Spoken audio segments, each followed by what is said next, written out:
Good evening, everyone. Welcome to our board meeting for Monday, October 16th. At this time, I ask that you please stand for the singing of our national anthem.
Thank you, everyone, and welcome again.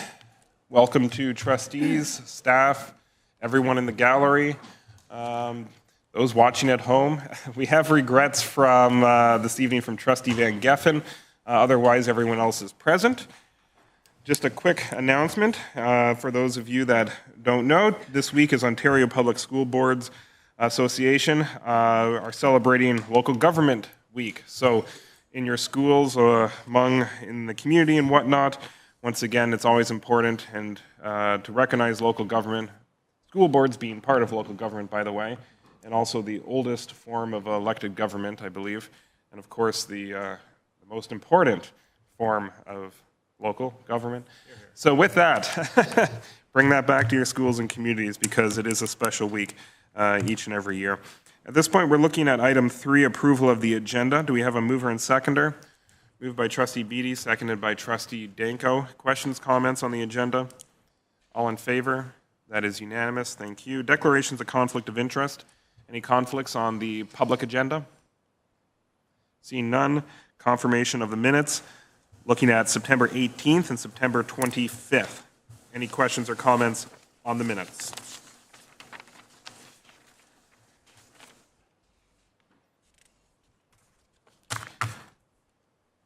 Seeing none, we'll move to our trustee special committee reports. Item number 6 is the Finance and Facilities Committee report from September 20th. Trustee Hicks. Thank you. Through the chair, I'd like to present the report on behalf of the committee and the staff. We have action items as well as a monitoring item. The first item, the action item, it's the staff presented the report and explained the purpose of the boundary review to align the elementary and secondary French immersion boundaries. After some discussion, looking at the map and that was proposed that a French immersion boundary review be initiated to engage the following school communities to align the elementary and secondary French immersion boundaries with the approved English boundaries for the 2018-2019. It has the schools involved. And included in your package, you have the map and of the ones and the current ones that they're going to review on. The second part is an update on the plan to strengthen rural and northern education. Starting in September 2017, boards will receive $20 million. Our portion of the $20 million is $40,087. The amount is to be used for rural education based on local needs, and boards are required to report provincially on how this fund is used. Trustee Jeff Beatty recommends that the advice from the Rural School Community Advisory Committee be sought on how this funding should be used. It's the first time, but you'll notice it's not a lot of money, but we want to get the right people involved in spending the money. The next item, item C, is a capital project summer 2017 construction update. During the presentation to the committee, if people followed the report, there was all the information on all the schools and where we stand as far as the budget and the phase, where we are in each item, and the project and the status of the item. It was very all-encompassing, including the information. However, out of the report came a situation that committee members had questions regarding the funding from the ministry related to the addition to Collegiate Avenue Elementary School versus the rebuild that was approved by trustees and requested from the ministry. Just to give you a little background, the board asked for full funding for a new school. The ministry came back to us and said that they wouldn't be giving us the funding for a new school, but they would be giving us approximately $6 million for an addition to the school. After some discussion, very excellent discussion, again, the trustee Beatty made the motion that we go back and we try to get information on the three possible options for Collegiate Avenue Elementary School. In your package on 6-2, you'll see the three areas that the staff were to come back to the Finance and Facility meeting. Tonight, I just want you to understand that we're not debating the three issues. It was just that we asked the staff for that. The three issues, the three areas came back. We discussed them at the last finance meeting, which you will get that report at the next board meeting. It was a very enlightening situation. We had people from the area give us presentations that will be included in the report that comes to you. And out of that discussion, there was a motion made, and that will be coming to you at the next meeting. So I would like to make sure that everybody follows that very closely because it's very important to that area and to the ward trustee. And then we have, so through the chair, if you'd like to take those three action items, and I'll do the monitoring items. So if there's any questions on those three, I would be glad to entertain them. Perfect. Actually, if you'd continue with the monitoring now. Yeah, if you could. Thank you. Okay. The 2017 early years capital program submission summaries, that was made by the board official for 2017, 2018. The board is now able to apply for child care funding for existing schools versus in past years when child care funding was only provided as part of a new school construction. And then we had a update on the elementary enrollment and staffing update. Thank you very much, Trustee Hickson. You're moving the report. Yes, I am. Perfect. Do we have a seconder? Trustee Beatty, thank you. We'll go to questions. I saw Trustee Johnstone followed by Trustee Mulholland. Oh, sorry, Trustee Mulholland, go first. Thank you, Mr. Chair. First time reading this, and I thank the chair of the committee for explaining this, but when I read it, my question is, this is on this Collegiate Avenue. Did we get what we asked for here, or how much, and what, so it just says an addition. How much money did we get? The ministry gave us approximately $6 million for the addition. So that's why they never funded a new school. Correct. Yes. I don't know the reason why they wouldn't give us the full funding. I mean, they've given us full funding for other schools, but in their wisdom on this one, they decided to give us $6 million for a addition to the building. So the answer to my question is yes. They did not give us funding for a new school. They give us about $6 million for an addition. Correct. And that's what you're recommending here. But why aren't we resubmitting a business case if the board has told us, no deal, we'll give you $6 million? So will we lose the $6 million? So the question is in the report, if I may, Trustee Hicks. There's three options. So the board asked for a new school. The ministry provided us with an addition. for 6 million. Because it's not what the board asked for by motion, the board now has to accept that 6 million, build an addition as one option. The other option would be to resubmit and try to get a new school, or the third option would be potentially to self-fund the difference and rebuild. As I read down now, I see number 3 is to spend 7.8 million of the board's money to build up to Top it 6 up. million to build a school. You got it. When have we ever did that before? I mean, you know, what's going on here? So that will When we be- asked for a new school, they said no, but here's $6 million. You better be careful, we're liable to lose the $6 million. I don't agree with number 2 or number 3. So, you know, if we're crying aloud, get to 6 million, build the addition. Don't look, you know. So Trustee Hicks, can you perhaps explain what's coming next meeting? Because these are a bit of a sequence too. We've had another meeting before this one already. So Trustee Hicks, if you could just explain the sequence? Coming at the next meeting will be the information on those 3 options, and then it'll show, and I will at that time address how the conversation went.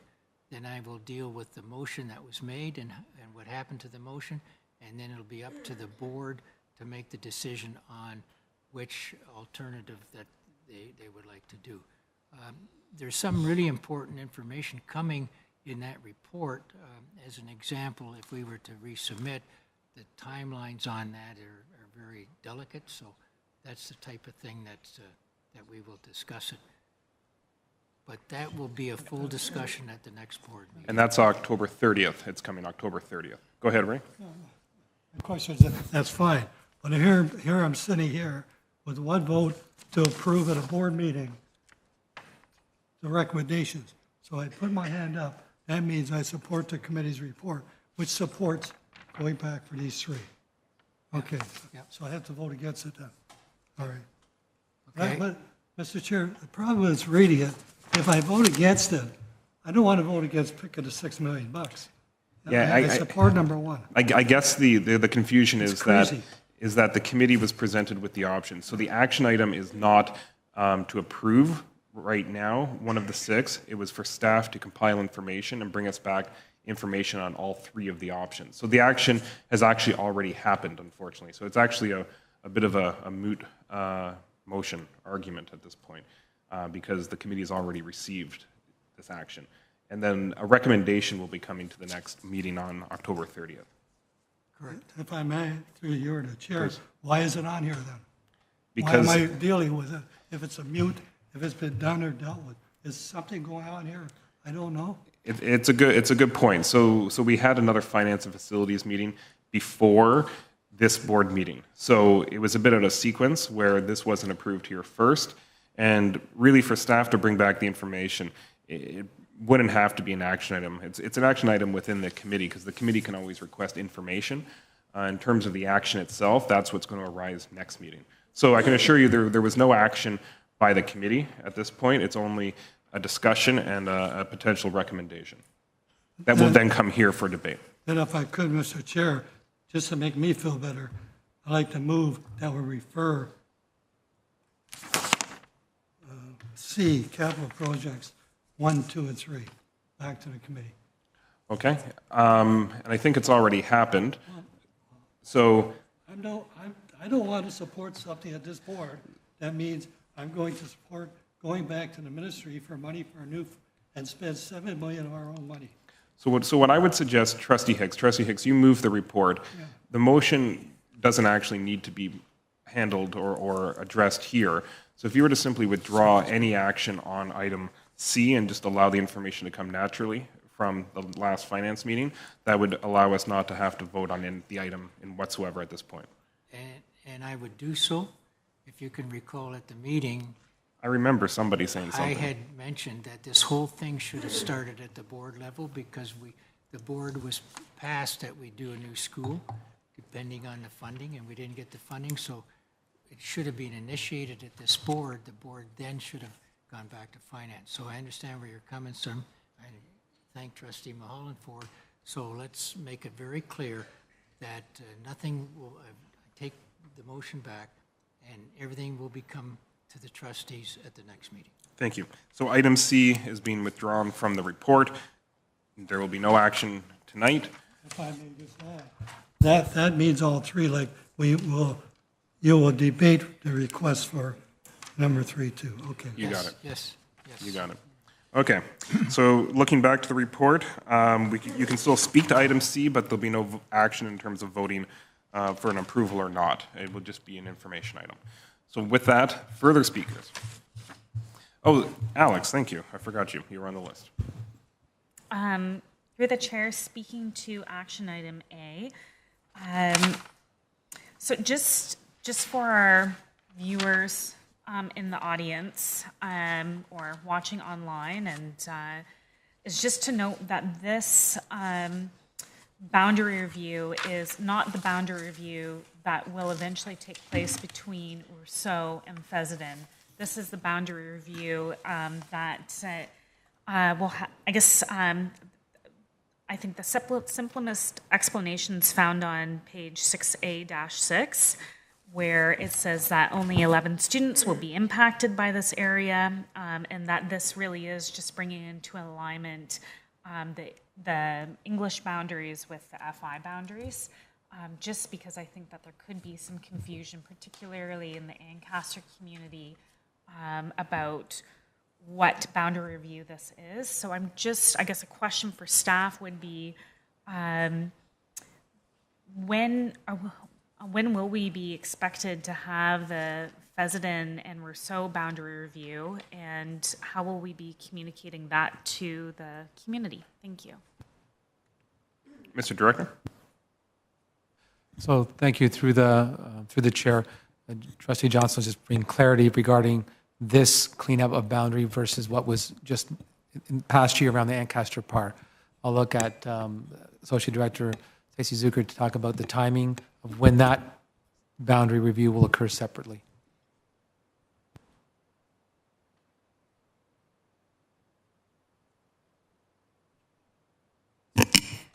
So thank you, and through the chair, once the funding is in place for the for CH Bray and for Beverly, that's when we would look at the boundary review to determine the students in those areas. Thank you. Thank you, Trustee Johnstone. With this report, through the chair, I understand that some of the public meetings, the dates have been changed. Is that correct? And I wonder if we could make the change on the report now, please, before we vote on it? Thank you. Is that Stacey? Yes? Yes, sorry, and thank you, and through the chair, I'm just going to confirm with Dave, but the meeting dates on 6A-6 should be switched around. The locations should be switched around. The dates are right. It's been updated on the website, but just for this report's purposes, those locations should be switched. So we'll change this package on the website to reflect that. Thank you. It's important these to be changing. Thank you. Thank you, Trustee Hicks. Any other questions? Trustee Danko? Thank you, and through the chair, just a question on item number B. I was wondering if staff are also consulting teachers at our schools that are identified as rural to understand what the staff believe the best use of this funds would be. Thank you. Mr. Director? Through the chair, currently we hadn't planned to talk to all the staff at the school. We engage with some of the principals and have conversations, but when we do look at the amount, we didn't think at this point, beyond the principal conversations, we would speak to more staff and the school leaders. Thank you. Thank you. Further speakers? See none. Thank you, Trustee Hicks. We have a mover and seconder. We do. We have a mover and seconder. Yes. Thank you. All in favor of the report? That is unanimous. Thank you, everyone. Item 7, Audit Committee Report from September 28th. We also congratulate our new chair of the Audit Committee, Trustee Beatty. The committee, as you will recall, elects its chairs out of sequence from the rest of our committees as it's a legislative committee. So Trustee Beatty, please bring your report. Thank you, Mr. Chair. It's my pleasure to bring forward the Audit Committee meeting from October 16th. There's a few items there that I do want to bring to trustees' attention. obviously the most important being the election of the new chair. No, I'm just kidding. I do want to thank our outgoing chair, Greg Van Geffen, who led the committee for the past year and really, truly did a great job and big shoes to fill on my part. So unfortunately, he isn't here, but I'm sure he's watching at home. So thank you, Greg, for all your hard work over the past year. The first thing that you'll see, item B, is the annual report. So as Chair White indicated, the Audit Committee works a little out of sequence of some of our other committees because it is legislated. We begin at the beginning of essentially September, and we follow the business calendar of the school board, which is September to August. The annual report that you'll see before you is the one that's submitted to trustees, and then the second one will be submitted to the Ministry of Education. It's essentially the one that is reported to the Board of Trustees plus a small addendum that's sent to the ministry. The membership of our committee is myself with Chair White, Trustee Van Geffen, along with our two external members, Carol and Jean, who lend community voice and offer some outside objectivity and perspective, which I think is important. And you see the regular list of staff members that do attend as well. Going to page 2 of the report, we have two sets of auditors that work with our committee, external and internal. The external auditors are KPMG. The internal auditors are actually what's called the Regional Internal Audit Team, and that's a group that is based out of the Waterloo region, and they work with school boards across a defined area and offer their services for internal audit. You'll see the list of audits that are planned by the internal audit team for this coming year. You'll also see on page 3 the findings of the internal auditor with risks and findings listed, as well a summary of work performed by the audit committee over the last 12 months, not 12 years, and audits to be performed by the Regional Internal Audit Committee during the 2017-2018 business school year. And that is basically the end. On the last page, you'll see page 5 is the additional information that is submitted to the Ministry of Education by the Audit Committee for their information. So this time I take any questions. I'll pass it back to you. I'd like to also move the report as presented. Thank you, Trustee Beatty. Do we have a seconder? Seconded by Trustee Johnstone. Thank you. Questions and comments? We'll start with Trustee Johnstone and then Trustee Hicks. Trustee Johnstone?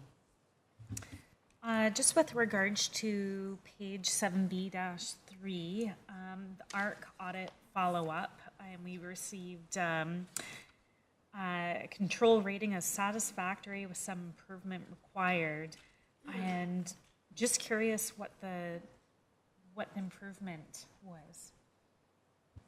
So I think some of those are available in the full report, which I understand, and perhaps Associate Director Zucker can enlighten us on the reporting structure of that. And I believe it has to do something with a secret room somewhere and a combination lock or something. Maybe you can give us a little more detail on that, how that reporting works, because there is further information that is available to trustees, but some of it has to remain confidential, obviously, for the integrity of the report. So if Stacey could give me a little more detail on that.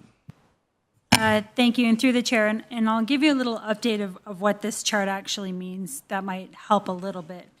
So these are the audits that have been performed by the auditor, and the risks, so the control ratings that were identified, those were the control ratings that were identified in the initial report. So when they came in here the first time and they did their report, and again, they do provide us with a very detailed report that does remain confidential and is available for trustees to review. And although there's no secret locks and combinations and passwords, it is for you to review in my office, and I can provide you with a copy of the report that you could read. And then, once the report is issued and management has a chance to provide their responses, the auditors actually come in and they do a follow-up audit to make sure that we have actually done everything that they've requested us to do. So what this is saying is that the initial ARC report was done satisfactory with some improvements required. They would obviously make suggestions on what those improvements would be, and then they would come in and do their follow-up audit. So what this is saying in the findings is that 5 of the original action plans have been implemented and the issues are closed. So everything that they have recommended for us to do that required improvement, we have done. They have come and reviewed them and said, yes, we have done what we said we were going to do, and now they consider this audit closed. Thank you. Trustee Johnstone, thank you. Trustee Hicks. That was my question. I remember when we didn't have the internal audits, but we had the external audits. So on an item like this, school-generated funds, I would assume that the first responsibility is with the KPMG, and would their findings then, is that what you stated, would go to the internal audit? Trying to find a relationship between the two on this item because it's extremely important. Absolutely. Associate Director. Thank you, and through the chair, KPMG and the regional internal audit team are completely separate. Right. So every year when KPMG comes in and does our external audit, they do look at our school-generated funds, and they do review 4 schools in particular, and they try to do a rotating basis so that most schools are covered over a 5 to 7 year period. In addition, this was one of the items that was chosen by the regional internal audit, or by the trustees for the regional internal audit team to look at as well. So this is on top of what KPMG does. And then they did that review, so independently of KPMG. So we'd have recommendations from KPMG based on their external audit. We'd have recommendations from the regional internal audit team based on their internal audit and what we do. And obviously there is some overlap between those recommendations, but they are independent of each other. What? If the report wasn't satisfactory, but poor, whose responsibility then is, whose first responsibility then would be to initiate the cleanup? Mr. Director? That was both an answer as well as directing the answer to you. Through the chair, as I attend the audit committees as well, the responsibility would fall on me as the director to make sure staff then does the follow-up. Even if it is satisfactory, it's still a responsibility to do the follow-up the recommendations. So it falls on my shoulders and exec council here. Thank you. Thank you very much. Appreciate it. Thank you, Trustee Hicks. Further questions? The report's been moved and seconded. All in favor? That is unanimous. Thank you. Item number 8, French as a Second Language Advisory Committee. Attending the meeting was Trustee Danko. Trustee Danko. Thank you, Mr. Chair. So the French as a Second Language Committee had their first meeting on September 22nd, where they welcomed interested parents, guardians, and community members.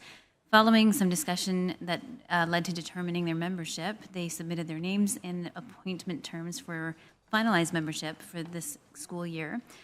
They also learned some information from staff about the Common European Framework of Reference for Language, or I forget how you say that, CEFR, and the DELF, I'm not going to try to say that in French, framework.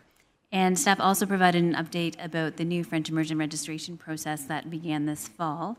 The committee also received reports and updates as listed below. And with that, I'd like to move the report. Thank you very much. Do we have a seconder? Seconded by Trustee Johnstone. Thank you. Questions or comments? Trustee Johnstone?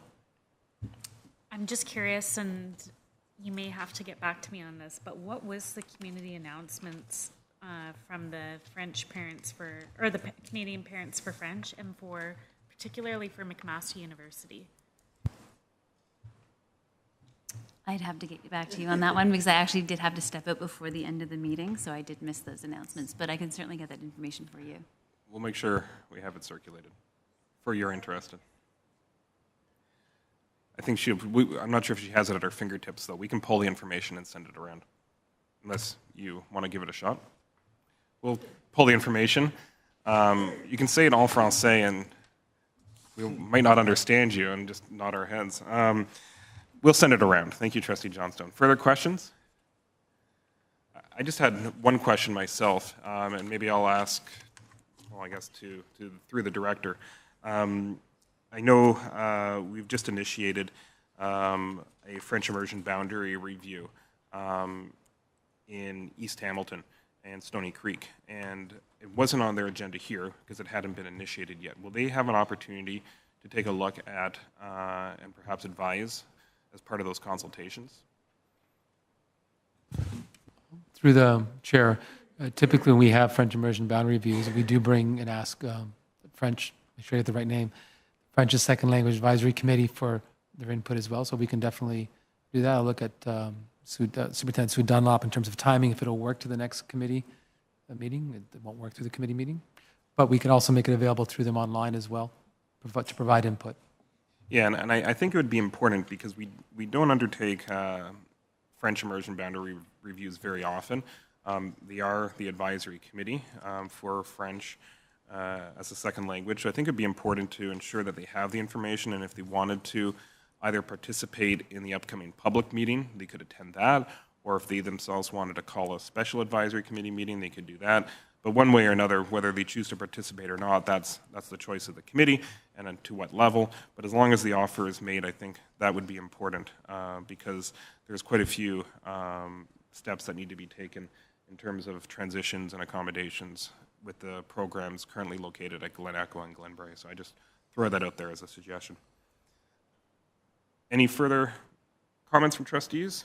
Seeing none. At this point, looking for a motion for a resolution of the Committee of the Whole as per Education Act. Oh, we need to vote on that. Who's in favor of that? All right, we're good.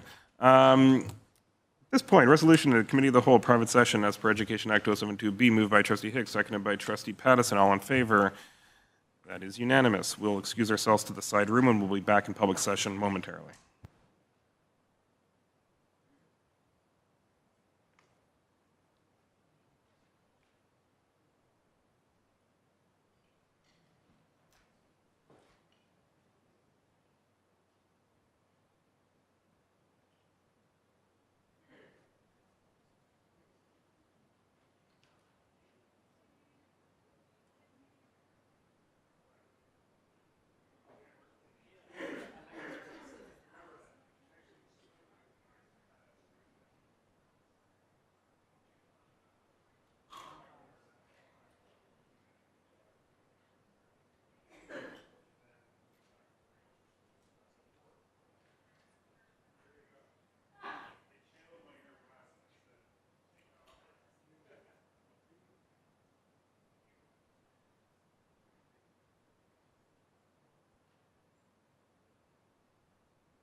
Okay, thanks, folks. We are now back in public session. Just a quick note that Trustee Danko has left for the evening. Otherwise, everyone else I tried that, but I failed. So Trustee Danko has left. Alex is still here, right? Yes? Yes, she is. Excellent.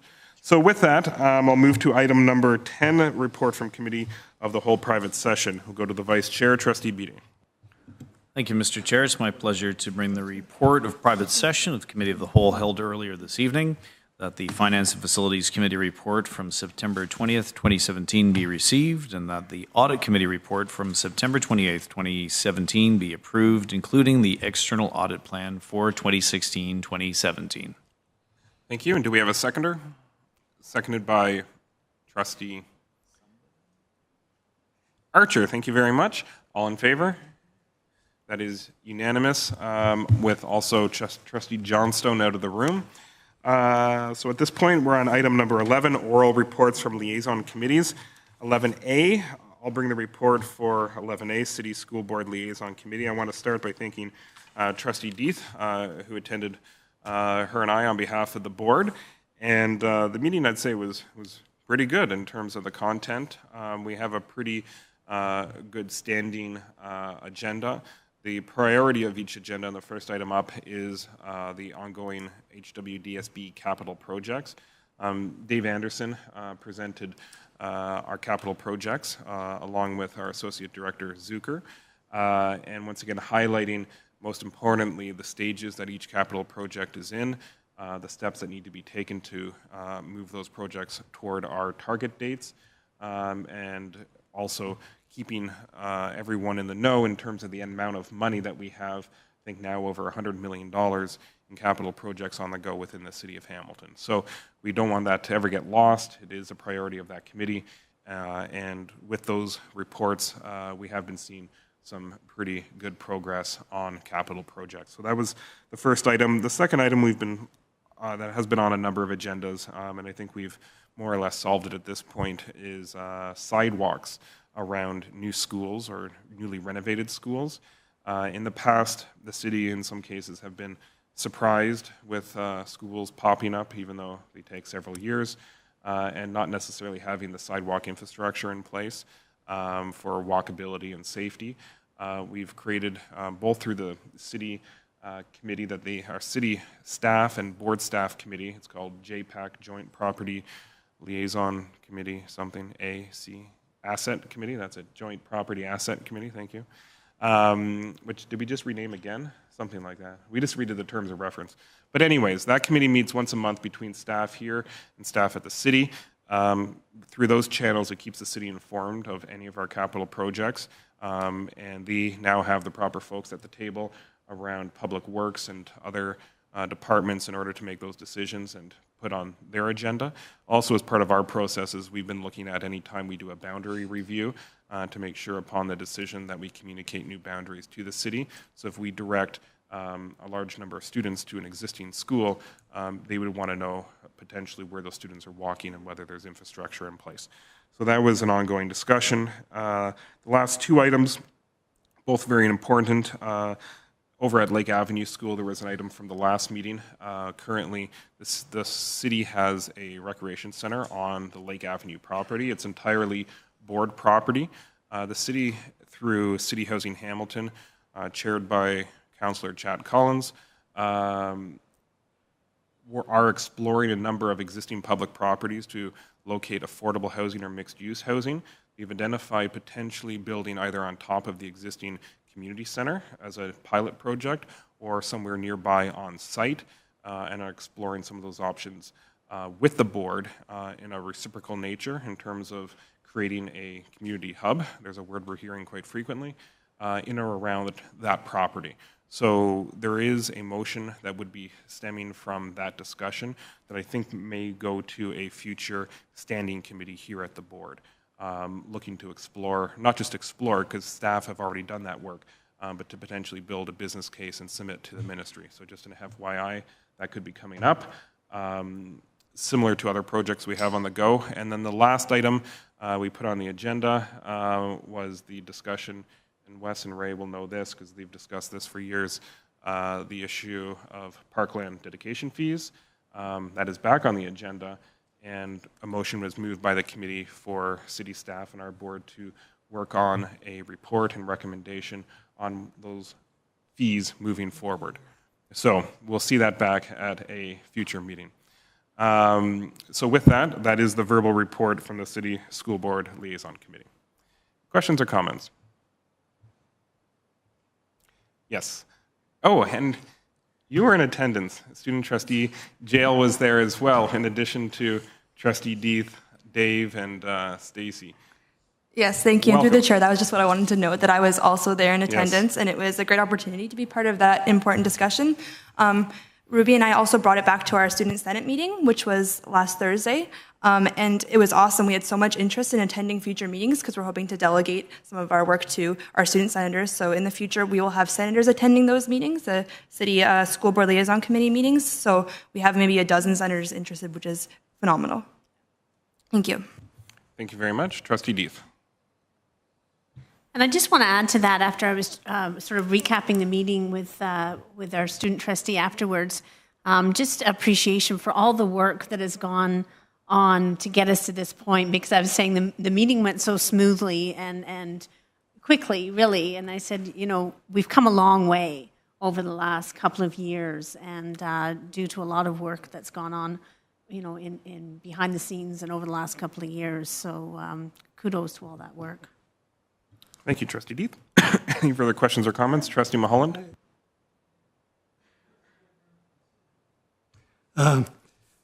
According to the Education Act, as you know, Mr. Chairman, whatever it is, 144, any board property must be dealt with through that. The city has never wanted to pay for any of our properties for the last 120 years, and they'll try anything to get them. Now they're using the sort of the affordable housing chip. I mean, that sort of tears at the strings of your heartstrings. How can you turn down allowing the city property to build affordable housing? Well, folks, you can't. And like I said before, this is a city, once again, trying to get something for nothing from this board, and we don't have the money. We're financially sound, and we have good audit people, we have good business people, but we just can't give it away, and that's all the city wants. They said, okay, now they've got a recreation center on our property. Any of the others is only 1 foot on our property. Now they got Whole Lake Avenue as a whole. Now they want to put a second story and put housing on it. I mean, folks, be very careful. You're walking into a minefield. Yes. And that was a big part of the discussion. What I can say is that next item I mentioned is also tied into that, and also I use the word reciprocal. So in terms of any agreement that this board may even entertain, definitely look for the reciprocal nature of such agreement. There we go. Further questions or comments? Excellent. Next item, Hamilton Wentworth Home and School Association. Trustee Pattison. Thank you, Chair White. Actually, this evening, starting at 7 o'clock, 5 minutes ago, there is a kind of an open house a meet and greet meeting happening downstairs in room 211 on the first floor, and it's going on until 8:30 p.m. They do this every year, opportunity to learn a little bit about home and school and meet the committee. So all are welcome to attend should this meeting end early. Thank you. Thank you very much. Trustee Pattison, any questions or comments? See none, thank you. Hamilton Wentworth District School Board Foundation. Trustee Danko had left, but Superintendent Stefanian, do you have anything briefly to share? Yes, thank you. Yes, thank you, Chair White. Trustee Danko just asked me to share with trustees a series of upcoming dates for foundation activities. So if you have a pen handy, I have 5 dates for you. November the 17th is our Young Artists Gala that many of our trustees have attended in the past. December the 8th is the Pancake Breakfast held here at the Education Center. April the 14th will be prom project at the Delta Secondary School location, and May the 5th will be prom project at our Hill Park location. And finally, to round out the year, June the 4th will be the annual Foundation Golf Tournament. Wonderful. Thank you very much, Sharon. And I'm sure many of us will be at those events. And if not, perhaps we could email those around as well, just to make sure that if we've missed those, that they end up in our calendar. So thank you for sharing those. Any questions or comments? See none. Last but not least, we have the Ontario Public School Board Association report, OPSPA, through Trustee Johnstone. Alex? Oh, that's right. Yes. Penny, you attended that wonderful weekend you told us about. Trustee Deeth. Well, Alex was off jet setting around the world. I attended the OPSPA Board of Directors meeting. Lots of information. Our guest speaker was the Honorable Michael Couture, Minister of Children and Youth Services and Minister responsible for anti-racism. He made reference to an article that was how Canada became an education superpower. And he also talked about Ontario's 3-year anti-racism strategic plan. And I brought back, if anybody's interested, the outline for that in full glossy format. And then we moved on to business, and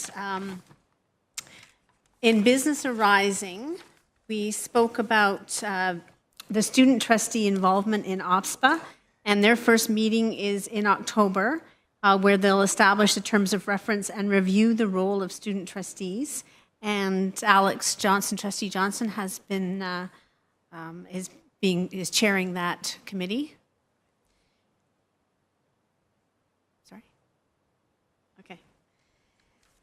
And then following a large in-camera portion, we then went on to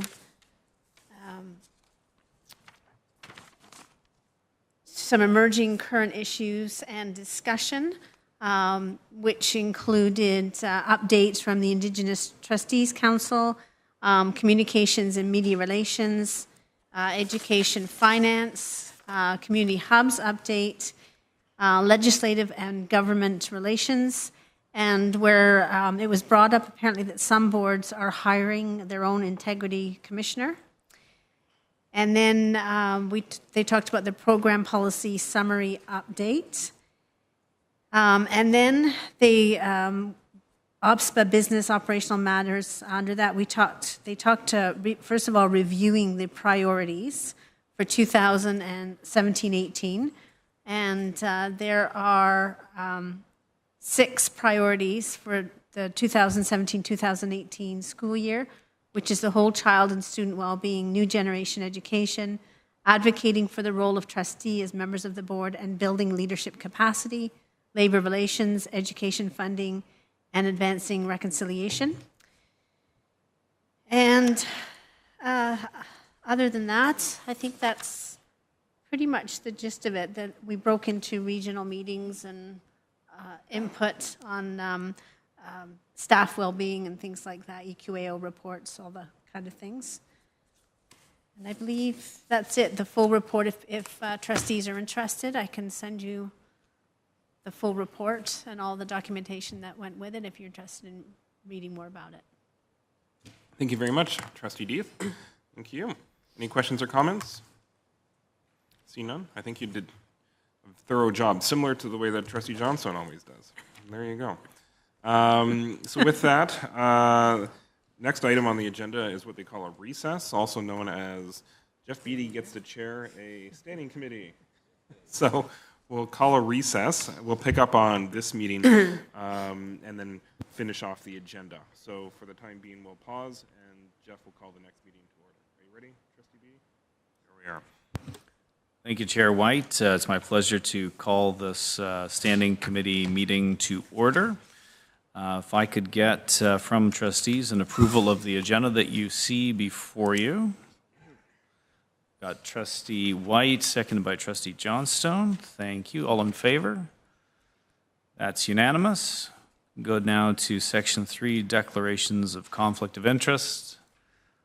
Seeing none, we'll move directly to item 4, which is the effective communication report. Of course, you'll recall that there was an audit done in the spring of 2017, and there are some highlights that I'll ask the director to bring to us this time. So I'll turn it to Director Figueredo. Okay. Thank you, Mr. Vice Chair. So excited to bring forward our first strategic direction report of the 17-18 school year. So if trustees look at page 4-1, one of the 5 strategic direction reports of Reimagined is effective communication. And the layout of this report in the summary is as follows. You will see that the first part of the report is a review of the 16-17 implementation plan. So how did we do in terms of implementing this priority and our strategies for year 1? And then you'll also see the 17-18 annual plan, so the revision of the annual plan moving forward and where we're currently at. You'll see also there's 3 appendices. Appendix A is the strategic roadmap. B is the communication and community engagement organizational chart. And C is some analytics that our communication department has brought forward. What I do want to highlight is in last year's board annual plan around effective communication, we made a commitment to have a communication audit done. It was done by the National School of Public Relations Association. That audit provided us some objective view and an expert view of our internal and external communication systems and where we had strengths and where we had gaps. And NSPRA involved many focus groups, including internal staff and also external stakeholders to provide that input. And then they provide us with a list of recommendations that's also part of the report. And one of the first recommendations was around a restructuring of our previous corporate communications department to our new department called Communications and Community Engagement, where they completely saw alignment and synergies around how communications and some of the work our community engagement department was doing, that they need to coexist. So I will pass it over to our manager, Sean McKillop of Communication and Community Engagement, to walk through the report starting on page 4-2 and to highlight an update of what we did last year and where we're heading for the 17-18 school year. Thank you, Director. And through the chair, thank you. I guess this is my first time presenting to you, so it is a pleasure to be here. And I'm very excited to be able to present this report to the board. And it's also quite a privilege to be able to come and to have a communication audit to start a new position like this. It's a real great opportunity, and there's been some great movement in terms of the research that was done through that really helps us to move forward. To honor last year and the work that was done, we had 2 goals: to improve internal communications and improve public confidence with external stakeholders. Within the internal communications, there were a few items that we wanted to complete and fulfill. The first one is, of course, develop and implement a communication plan that will reflect the recommendations of the communication audit. The second is to look at an inventory and to standardize some communication platforms so staff have access to relevant information. This information, unfortunately, did not present itself in terms of the plan because of the work that was done to complete the audit. But as you'll see moving forward, there's a lot of work that will be going into these areas to help us move forward. When we go to the second goal, we wanted to establish baseline external stakeholder attitudes of effective communication through the communication audit. And as you'll see, there were 16 focus groups that were held last year, both internal and external. And so you'll see the breakdown of the external stakeholder groups there, as well as the internal groups that were asked in the above goal. As one of the strategies, we were developing communications and an awareness campaign for the new strategic directions. And of course, HWDSB Reimagined was launched last year, and we have a plan to move forward to enhance that. Moving into the next piece, the next strategy really talks about investing in people. And a lot of the work that is around communication is developing leaders. And in terms of this particular strategy, it's really looking at developing the leaders of our principals. And we had an opportunity to seek some input from principals to find out what topics they were most interested in. That information is still very useful for us, and we were able to support a session at the Summer Institute this past August. But that information is going to help us move forward because leadership and communications is certainly very important. The last piece in honoring last year's work was around the Parent Place Hub. And this is another area that there's a lot of excitement around in terms of moving forward and supporting parents with the information that they need the information they need to support their child, and in terms of the important information that is being provided at the school level, like attendance and marks, for example. Parents, families are key stakeholders moving forward on any external communication plan, and so the Parent Place is something that we're certainly going to enhance moving forward.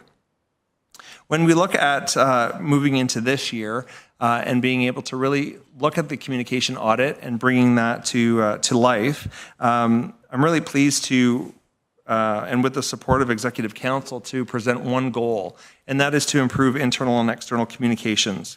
The goal of the work that we're going to be doing this year is to create a strategic communications and engagement plan, and that will be a multi-year plan that mirrors the strategic directions of the board. And through that work, this year we're going to be looking at 3 areas. One is internal communications, the next is external communications, and the final is engagement. So by the end of this year, we will have one strategic communications and engagement plan that looks at enhancing all these 3 areas.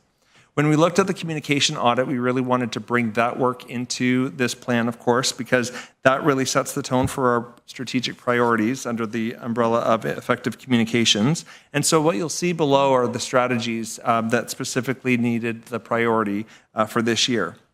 So as the director mentioned, we are looking at the first one to restructure the roles and responsibilities of the communications and community engagement team to align work with the board's 5 reimagined priorities. Work is underway to do that, but as you'll see from the list below, there's a lot more work that needs to be done in this area, and that is directly taken from the communication audit in terms of how we can help create an action plan, and then that action plan is the strategic communications and engagement plan. The second strategy is to review and systemically implement communication systems. Again, looking at all the different ways that we can improve. Our focus this year primarily will be to look at the internal communications that we have and see how we can effectively move that forward and enhance internal communications for the board. The last is to look at an integrated digital engagement strategy. I think first we have to understand our platforms and understand where people are going for information before we can actually implement a strategic or an integrated digital engagement strategy. This looks at bringing together a lot of multimedia, a lot of different areas that we can help to communicate all the different messages that we do have, but having an understanding and a consistent approach to communications that really also develops a digitally engaged population of people who are in HWDSB. And the last area is really just to talk about our work around research and evaluation. This plan has to have a strong evaluation plan that goes with it, and that is going to be supported through the work of the Research and Analytics Department, formerly known as eBest. This evaluation plan will be happening in the spring, and it's going to take a look at the overall strategic communications plan and the communications of the board, both internal and external, and it's going to align with to see how we're doing in terms of the awareness of the reimagined strategic directions plan as well. So this will happen in the spring, and we're really looking forward to have that as a consistent thing that we do every year to be able to measure, and so we're creating a baseline this year, and we'll be able to move forward and grow that each year to see where we're able to kind of enhance and move forward. So in the appendices, just to highlight really quickly, you'll see the strategic roadmap that we have that brings together the world of communications and the strategic directions and how together we can align and create a strategic communications and engagement plan and the alignment between the priority areas and the 3 areas of internal, external, and engagement that will be moving forward. The next part of that is, of course, the communication audit, which I believe that you all have.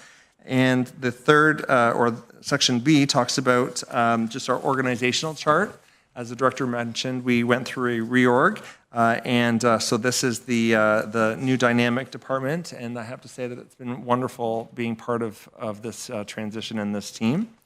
And the last set of data for you is analytics from last year, and it goes through a number of things. Includes website information, media exposure, sentiment score, top sources, top Twitter, and email subscribers. So we have made movement in some of the areas in terms of our analytics, and I look forward to building on this and moving forward with communications with Hamilton Wentworth District School Board. So thank you. Thank you, Sean, and thank you for that very thorough and in-depth report, and I'm sure that all trustees would agree that it is appreciated, the work that's been put into this. I'm also happy to hear that 2.33% of our exposures through the Caledon Enterprise, that's very good news. I'm surprised it's not a little higher. At this time, I would turn it over to trustees if they had any questions or comments. I see Trustee Deeth, followed by Trustee Johnstone. Just two quick questions. One in regards to Parent Place. Is that up and fully running? So through the Vice Chair, and I'll ask Associate Director Peter Sovin to add to it, but I believe last year we did launch it in all of our secondary schools. And then we're looking at, in terms of what's the right platform and how do we continue to launch it through all of our schools. Last year, I believe there was a trustee information session that sort of walked us through the parent portal. But I'll ask Associate Director Peter Sovin to give an update, but I believe it's still only in our secondary schools at this point. Thank you, and through the chair, and that's correct. Last year, it was made available through all the secondary. It would still be available through the secondary, and still working through, as the director has indicated at the last update, some of the technical aspects to make it available for all elementary schools as well. Because I thought I'd heard that through one of our secondary schools that there was that it wasn't currently up and running, or that there were some glitches in it. But you said it is up and running in all the secondary. And through the chair, if there were any issues, we would be happy to hear about them and take action. Okay, thank you. And the other question is in regards to the analytics. I don't see the Hamilton Spectator on there. Thank you through the chair. That is the Hamilton Community News Metroland Media Group. I did check into that. So that is the corporation that the media service that we have captures that.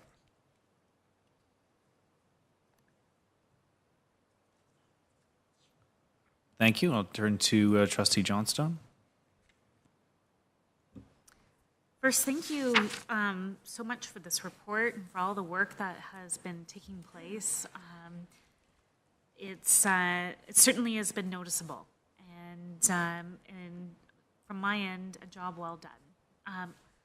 I also will mention that in terms of the top posters on Twitter, I am 3 tweets ahead of Trustee Beatty on page 4-10.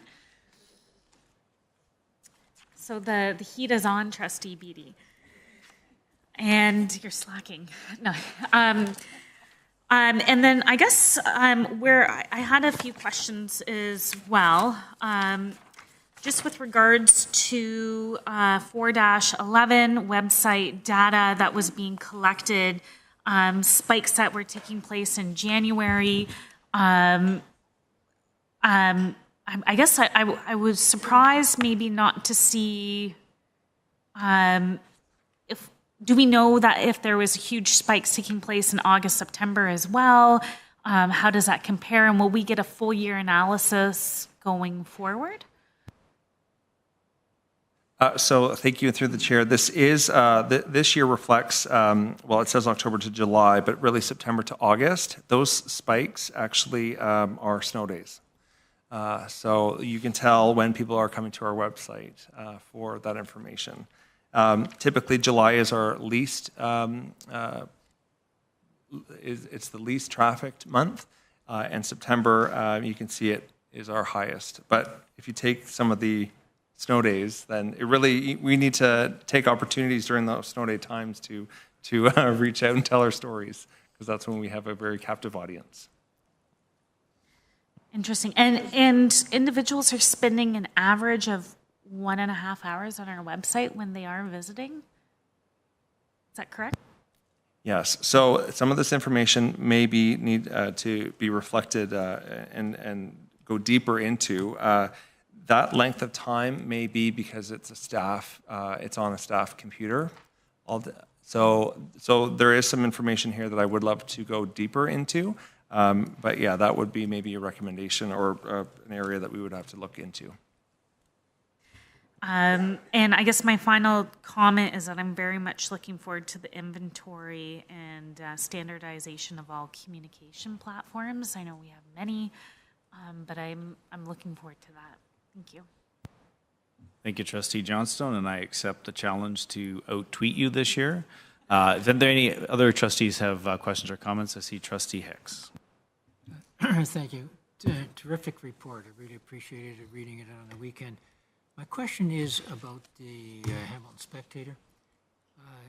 Years ago, and even up to about 4 or 5 years ago, they assigned a reporter to this board, and it appears that they haven't been doing that for the last 2 or 3 years. However, I give Richard Leitner a lot of credit because they're taking a lot of his great stories and following the board. But my question is, to your knowledge, why is the Spectator not assigning a reporter? Now, that reporter doesn't have to come to every meeting or every standing committee meeting, but that surprises me because if a reporter doesn't come on a consistent basis, they don't have a roadmap to follow where we're going. And my best example of that would be Christine Cox for years reported every board meeting, and it was terrific from the standpoint of publicity into the community, into the parents, and into the schools. It was really well done. So I wonder if you wanted to comment on that. That's a great question. And through the chair, what the media is experiencing as a collective is a decline in their staffing resources. And so I know that it's happening with papers across the province, but here particularly in Hamilton as well.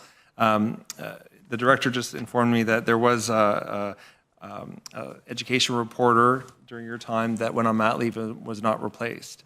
I understand Rob Faulkner was also an education reporter, and we took him. But there is not a designated education reporter at the Spectator, and it absolutely does make the consistent information to share with our community more difficult because I know with my colleagues here, whenever there is a issue or a topic, we have to really tell the story from the start because it's a new reporter that's telling that story. So I think moving forward, it's developing relationships for sure with the Spectator and making sure that they have information about education, and that we need to be more aggressive in terms of making sure that they hear the stories that we have to tell. How do we do that? How do we make sure that they're aware of some really important issues to the community? Do we give them a weekly bio on that of what's happening on the board? And secondly, it's inconceivable that we're the second or third largest employer in town that they wouldn't assign someone to us with the type of budget that we have, and especially with the really critical educational issues that are coming up. So I'm glad that you're on top of that and do all you can to make sure that they understand when something really important to the community is coming up and we give them the right information. But I really did appreciate your report. It was really well done. Thank you, Trustee Hicks, and of course I echo and thank you for bringing that forward. Extremely important. Any other questions for Manager McKillop? See Trustee White next. I just want to say thank you for the report. I think it's laid out incredibly well. We've had a communications report in some fashion for a number of years.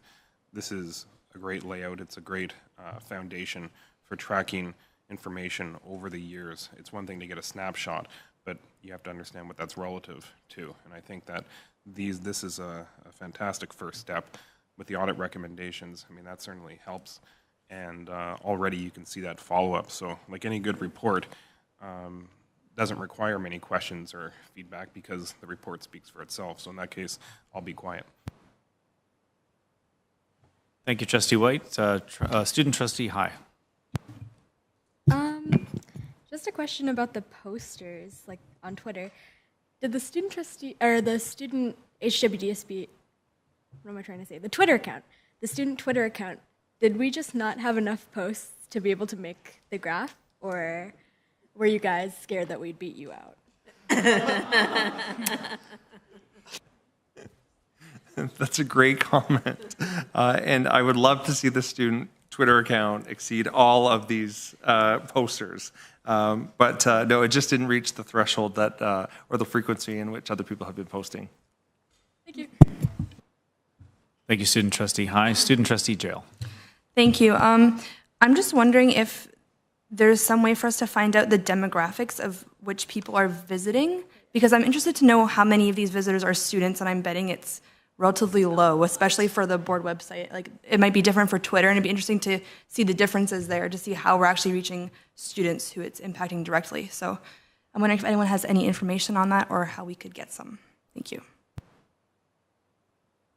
Thank you. That is a great question. And through the chair, I think that that's the important work that's going to come forward. And I think that we do need to identify the different platforms that we have and who's using them. And it's not a one-stop shop, one-size-fits-all approach to communications anymore. We really have to understand our different audiences and know if our students, where they're at, where their communication favorite places are. And I think that that's a great question that we're going to be tackling as we move forward. So thank you for that. Thank you, Student Trustee Jail. Any further questions, comments of trustees? Seeing none, I'll offer my thanks again to Sean McKillop for the great presentation. I haven't seen too many of these, 3 or so, but I can say that this one has created the most interest and engagement among this table, and we look forward to continued excellence from the Communications and Community Engagement Department. So thank you very much. And at this time, I'd ask for a motion to adjourn from the standing committee meeting, and then we'll return to the board meeting to go into double in camera. Trustee Johnstone, seconded by Trustee Archer. All in favor? We are adjourned. And with that, we are now back at our board meeting, item number 12, resolution of committee of the whole private session as per Education Act 2072. Motion to go in camera. Trustee Beatty, Trustee Johnstone, thank you. All in favor? That is unanimous. We'll go in camera and then we'll resume to adjourn. Thank you.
Okay, yeah, there is nothing to rise and report, so we simply just need a motion to adjourn, moved by Trustee Johnstone, seconded by Trustee Bingham. All in favor? That is unanimous. Thank you and good evening.